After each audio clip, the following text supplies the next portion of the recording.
Turkey, where it had free trade agreement, and as of now, some 33 firms are there in Turkey, which has a parent company in Israel. Israeli companies are there. And it had a lot of economic and military engagements with African countries. With Iran, of course, it withered away with open hostility. Then we move on to Egypt and Jordan, and it was able to utilize something, the trilateral arrangement with the US, where in 1997 there was an amendment to US-Israel Foreign Trade Agreement in which Israel in which something called qualified industrial zones was set up in Egypt and Jordan, which could access to US market, duty-free, quota-free, which had some Israeli content. So very smartly, a trilateral arrangement was working in favor of Israel to set a foot on the region. And this can be the effect can be seen in terms of rising exports.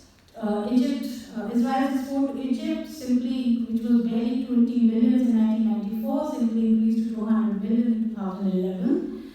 And so such structures were instrumental in expanding Israel's foothold in the region and to do away with its financial constraint. While it had the technical capability to sell to the developing world, it did not have the financial resources where its technical capabilities could be absorbed. This was also seen with African countries where US aid was used to consume Israeli technology and establish a relationship. Then another factor, rising stature of Israel and expanding relations with Muslim-dominated countries, and we've seen in this year itself, in the last couple of years, some of the African countries have broken decades old of austerity.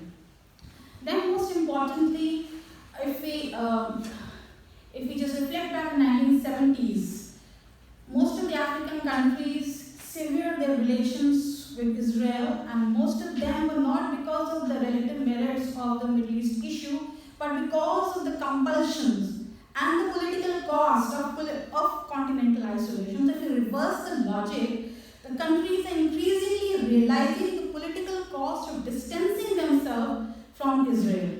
As we can see how countries, even like Pakistan, who started showing interest because its large rival is close to Israel. So this is a very important consideration. Most importantly, there is a covert network to penetrate into the Arab Muslim world, as it has been with other regions, like Singapore was a base to serve Malaysia, Indonesia, and similarly, quite a lot of indirect trade is going on. Some estimate as 1 billion to simply GCC countries via third country route. So as I go on to argue that these covert networks are increasingly coalescing with global networks, getting enmeshed with them, very difficult to shift them out, and it is working to penetrate Israel into the region. Then conversion of interest with some of the Arab and Muslim countries, I won't elaborate on that, we know on that. Crisis in the Western market, Eurozone crisis, Brexit, the transatlantic trade, which has been the backbone of the global economy, is shrinking. Even Europe is trading more with Asia. So there stands the logic. So if you look at the structures, how Israel has been outreaching, we see a few things, but that stands out very starkly. Indirect trade via Europe and US, there are some examples of chemicals, agricultural equipment, animal vaccines, and so on and so forth. Dubai was being served by Italian affiliates. These are some of the examples, and there are several to name. Then third country subsidiaries to bypass boycotts. Mostly these subsidies was headquartered in US, and there is a whole gamut of firms and industries labeling from expertising in labeling, packaging, shipment, transport, logistics that are handling this complicated business of mediation between Arabs and Israelis and hiding the Israeli identity of goods. As you say that good fences make good neighbors, smart deals also make good neighbors. So they are serving each other without talking to each other, they have been doing so for a couple of times. And we know that the political elites have been talking to each other in third countries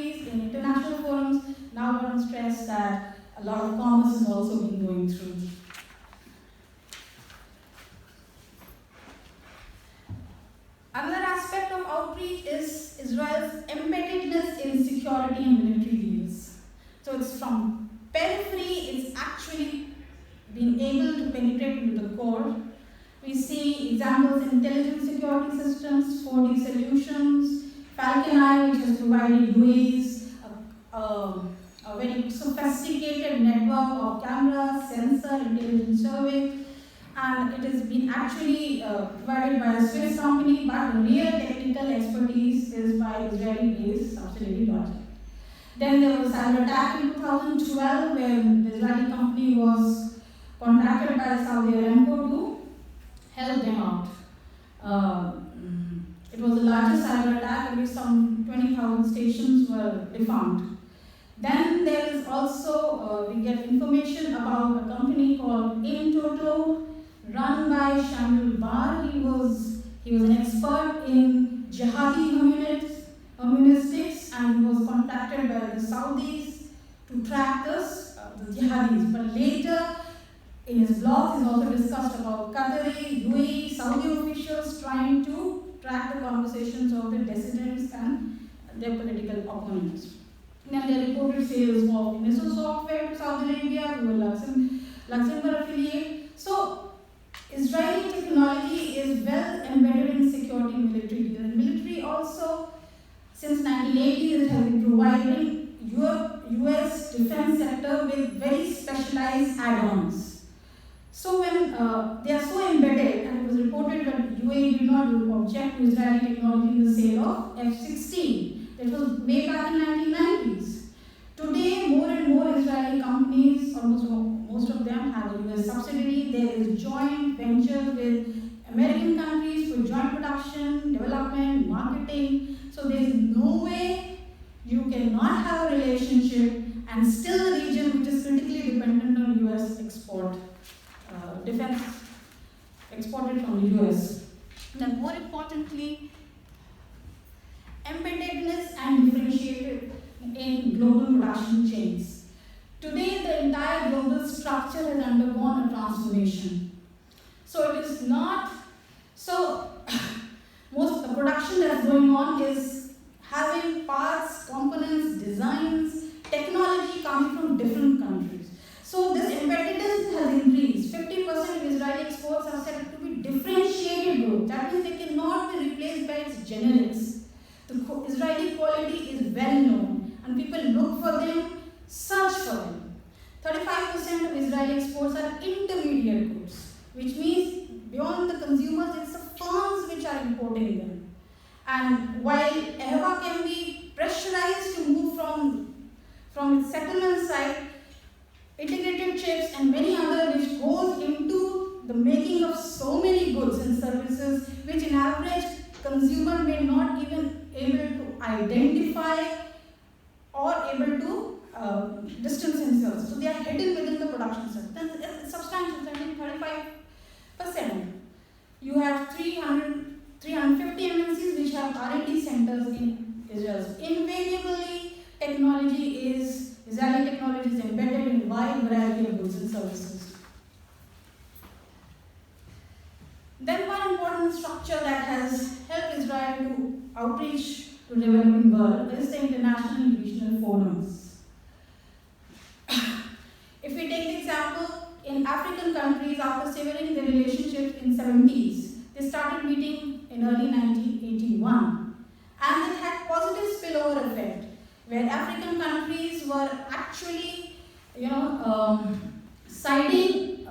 uniting to stop the boycott of Israel from Israeli forums, international forums. And I can cite an example there if anyone. But for the relevance of our region, IRENA 2009, International Renewable Energy Agency 2009, has an Israeli office headed by a former diplomat, a country which doesn't have any formal relations. East Mediterranean Gas Forum is Israel's first membership into a regional forum. I can go on to cite many such regional alliances, formal, informal, where Israelis are formally accepted. So on to say that these international forums are greatly restricting the opportunity of anyone who seems to boycott or distance from Israel and move towards formal acceptance. And in sports also, we have seen the first of the first, like Israeli national anthem being sung, flags being displayed. And if you see it in contrast in Malaysia where the event was boycott, event was banned because it still did not allow Israeli athletes. So you see the contrast. Even Iran had to give an official NOC to respect the Olympic Charter, even though they are unofficially trying to pressurize their athletes not to play with them. But these are the restrictions of the international order. So what are the implications of such channels of outreach? Now they are by and large still covert channels, but they are effectively coalescing with global flows and making any boycott, isolation of Israel effective, and to some countries it is becoming counterproductive. International events and forums are restricting the opportunities of isolating Israel. Countries are increasingly realizing the increasing political cost of distancing Israel. And UAE Foreign Minister Prague has reportedly been saying that it was a mistake to isolate or to distance themselves. That means they are not only realizing, they are rationalizing to establish a formal relation. Now, what is the major challenge to them? That while they realize in trying to rationalize it, they are going to face opposition from the domestic constituency. So, the biggest challenge is to not only, till now, they are deals and contracts with the rural and business elites. This will reinforce the imperialist image that is often attributed to Israel, which has consumed the larger part of the developing nations, which was not consumed by anti-Semitism. And that is why for decades, Israel was not invited to any of the forums of the Asian or African forums because of this image. So challenge is to need to change its image as an American state lined with imperialist rules. The Arab narrative linking Israel with imperialist forces has resonated in the developing world since decades. So there's a need to change that. And Israel is in position to do that because it has, in the past, sided with the developing world cause against imperialist force, even case in South Africa in 1960s. We can talk about that. So there's a need to formalize the relationship that would bring respect and credibility among people, because reaching to the third country channel, covert channels, immediately brings scam onto the deals. There's a need to cultivate more channel, people-to-people contact through academic exchange, tourism, networking, international conferences. There are statistics that these are happening. 55,000 tourists from Muslim countries which have no developing relations with Israel. Highest number given by the Population and Immigration Office, not publicly but reported by various. It's a small number, but small is significant and will have a creative impact. This is another example that when there are online courses by, this is an Arab Israeli professor, but there are other online courses on biblical archaeology, and that has been offered by 1,000 students. Some of them are from Oman, UAE, Pakistan. So interest in the subject actually incites without any interest is, I think, very secular thing. So we need to encash on that. So there's a huge development challenge in most of the countries in the region. So Israel can use its trilateral, multilateral, financial, technical arrangements to penetrate into this region. One very recent example is Israel's innovation of pulling water from the air is now being used to solve drinking water problem in Chad, which has 4 literal Muslim countries with Muslim population. So if you're drinking everyday water with the help of somebody, your heart will definitely melt. There will be some change in your perception. Unilateral diplomacy. I scanned through a huge database of correlates of war in which diplomatic exchanges right from 50 years given. And one pattern that emerged out that in expanding relationship, Israel has something called unilateral diplomacy. It did send its representative for a couple of years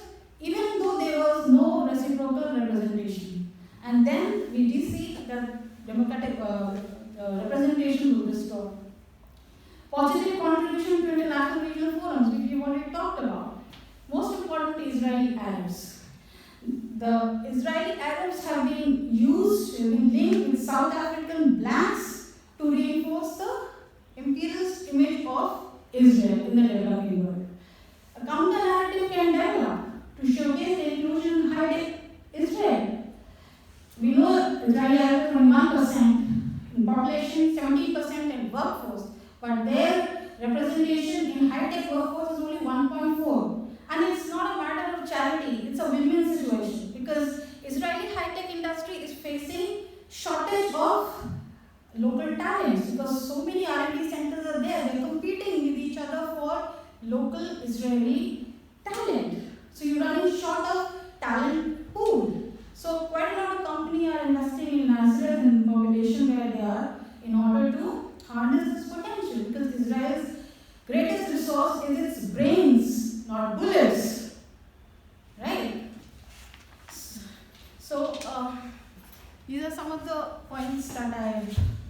Thank you very much. I'll be happy to.